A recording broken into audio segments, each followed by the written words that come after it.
Bienvenue sur les Ondes Vertes, le podcast qui parle d'écologie, présenté par Evergreen.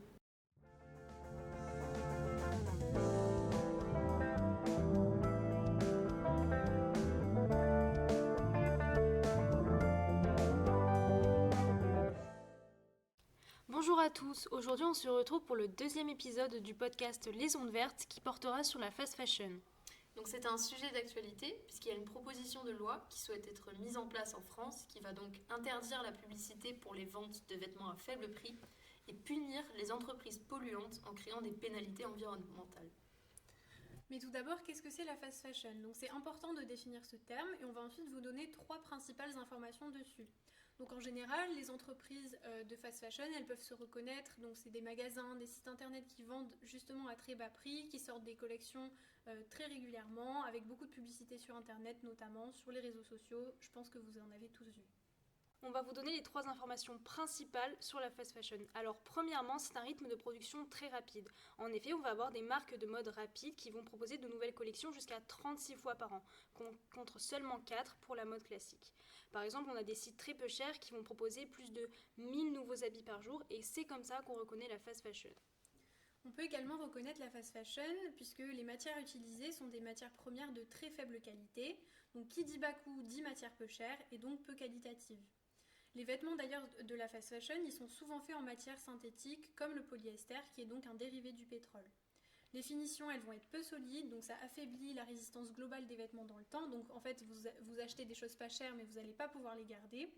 Et donc, pour en revenir au polyester, qui est un dérivé du pétrole, au lavage notamment, il y a toutes ces microfibres qui vont partir dans l'eau et les microplastiques ils vont donc se retrouver dans la mer, ils vont être ingérés par les poissons et ensuite les humains vont manger des poissons et en fait ça finit dans notre corps finalement. Et si c'est aussi peu cher, c'est parce que la production est à bas coût, puisqu'elle est peu éthique dans des pays asiatiques pour faire baisser les coûts de production. Les marques de fast fashion produisent leurs vêtements à l'autre bout du monde.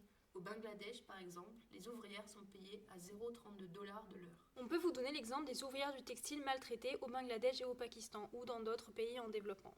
Pas moins de 70% des vêtements vendus en France sont fabriqués en Asie du Sud-Est, où la main-d'œuvre est exploitée. Ils sont très peu payés. Cet esclavage moderne est dangereux pour leur santé avec les produits chimiques très agressifs qu'elles ingèrent, parce qu'évidemment, elles n'ont pas de protection adéquate. Et donc ce qu'il faut se dire en fait sur la fast fashion, et c'est d'ailleurs le propre de ce mécanisme, c'est que si nous on paye pas cher, c'est qu'il y a quelqu'un dans le monde qui paye à notre place. La fast fashion, c'est aussi des chiffres alarmants. Par exemple, 85% des textiles produits finissent jetés au cours de la même année. 1,4 million de tonnes de textiles usagés générés en 2022, soit le double des années 2000. Mais aussi, c'est une industrie très polluante en eau. 83 billions de mètres cubes d'eau par an sont gaspillés. On estime que la conception d'un jean nécessite 7500 litres d'eau. Donc pour vous le représenter, c'est comme si on remplissait 50 baignoires. Et donc l'industrie de la fast fashion, en fait, c'est la deuxième industrie la plus polluante et ça passe même après les transports. C'est-à-dire que l'industrie de la mode, elle va plus polluer que tous les transports qu'on retrouve dans le monde avec l'avion, etc. Et donc ça représente 10% des émissions de gaz à effet de serre. Donc on voit en ce moment qu'avec les problématiques écologiques et sociales, il y a de plus en plus d'entreprises, notamment de fast fashion, qui souhaitent un petit peu se redorer leur image en se montrant comme des entreprises éco-responsables. On peut donc se demander si cette alternative peut être saluée et si c'est vraiment possible, mais sans surprise, la réponse est non. Puisque fondamentalement, la fast fashion, elle est aux antipodes d'un mode de consommation sain pour la planète et les humains. Et donc ce processus-là, ça s'appelle le greenwashing. Le greenwashing, ce sont des marques qui vont prôner une image écologique de leurs produits, sachant qu'en réalité, elles ne le sont pas. Et on fera un petit shot vert à ce sujet bientôt.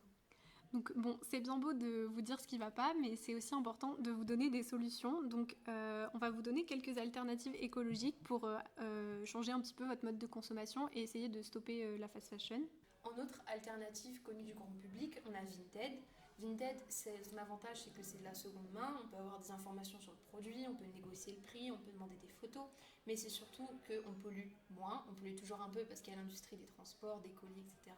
Mais on peut plus trouver sa taille. Il y a des prix pas chers, très abordables. Et l'application est gratuite et très facile à utiliser. Donc c'est une très bonne alternative écologique pour acheter de la seconde main. Et on y trouve aussi tout type d'objets. D'ailleurs, on n'y pense pas assez souvent, mais il y a aussi des marques éco-responsables. Donc certes, il n'y a pas de solde, mais c'est normal, il faut aussi se faire habituer au vrai prix, mais c'est aussi des vêtements qui vont durer dans le temps. Une autre solution qui peut être plutôt cool, on n'y pense pas, mais c'est de fouiller le placard de vos papis et mamies, de vos parents et tout, parce qu'on peut trouver mine de rien des trucs très stylés et que la mode c'est un éternel recommencement. Vous pouvez évidemment aussi aller en friperie, dans des vides-greniers ou dans des associations comme Emmaüs, la Croix-Rouge ou le Secours Populaire, où là par exemple ils proposent des vêtements pas du tout chers. Ça permet aussi de soutenir ces associations-là et c'est vraiment hyper chouette pour faire marcher la solidarité. Donc le point important à retenir de ce podcast, c'est que ce soit fast fashion ou seconde main, marque plus écologique, d'autres plus responsables, c'est surtout notre mode de consommation qui a un problème. S'habiller, c'est pas acheter des nouveaux vêtements tous les 3 mois. C'est pour ça qu'on a inventé la machine à laver. Et il faut faire attention avec la seconde main parce que comme c'est pas cher et que c'est de qualité, on a un petit peu tendance à vouloir tout acheter parce que ça nous paraît attractif. Mais c'est un piège, il faut faire gaffe à pas acheter ce dont on n'a pas besoin sous prétexte que c'est pas cher. Parce que surconsommer de la seconde main, ça reste quand même surconsommé et c'est un problème. Donc en fait, ce qu'on peut retenir de ce podcast, c'est qu'il faut acheter mieux, mais surtout acheter moins. Merci beaucoup de nous avoir écoutés. Si jamais le sujet vous intéresse, vous pouvez aller voir dans la description. On va mettre pas mal de liens sur des documentaires qui parlent du sujet. Donc d'habitude, en fin d'épisode, on vous laisse avec un petit tips écologique. Mais là, comme c'est la rentrée, je préfère vous laisser avec notre présidente Claire.